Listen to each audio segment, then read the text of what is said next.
snowpack is shrinking across the Northwest. Dartmouth researchers say since the 80s, our region has lost 5 to 10% of snowpack each decade.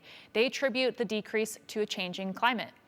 All this week, our Environment Northwest team is looking at shrinking snowpack, including me, and the impacts it's having on Washington, Oregon, and Idaho. Today, I'll share how this snowpack is essential for water supply in southern Idaho. Southwest Idaho gets about 12 inches of moisture each year, including both rain and snow. But we would be a complete desert without the snowpack. It's everything. Snowpack in Idaho, Oregon, and Washington is essential to a successful irrigation and farming season. The snowmelt feeds into our reservoirs, and reservoirs are kind of like a savings account. Ideally, the water will be there when we need it. The runoff in reservoirs flows through rivers and canals to homes and farmland. I've been farming and been an orchardist since I was 5 years old, where we had gladiolas and chickens when I was a kid. So I have been orcharding now for just over 37 years. Lance Phillips owns and operates Gem Orchards in Emmett.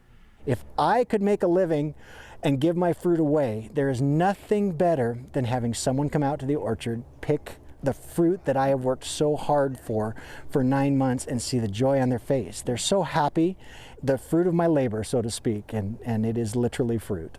Phillips moved to Southwest Idaho about 25 years ago. During that time, he's seen a lot of variation in the water supply. I've seen in the last just couple years that we're getting more moisture in February and March than where we used to get a lot in January and February. An EPA study says over the past 50 years, more winter precipitation has been falling as rain instead of snow. They expect that trend to continue. Specifically for Idaho, the EPA says the snowpack season is about 40 days shorter. We've gone into the falls in October, where we've had very dry Octobers and Novembers where there was no water in the ground. In dry years, water managers have had to cut the irrigation season short. This most recently happened in fall of 2021, ending the season about a month early.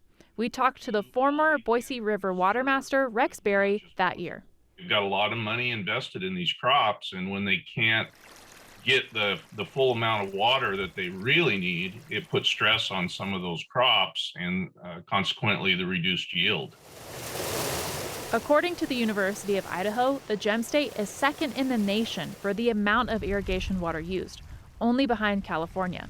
We will actually have sprinklers now that we can see above ground. Phillips has lived in several areas of Idaho with different watersheds. I really like where we're at now. So a good reliable watershed that we have at least 50 to 80% of our water on a regular basis really helps me able to raise and do what I do.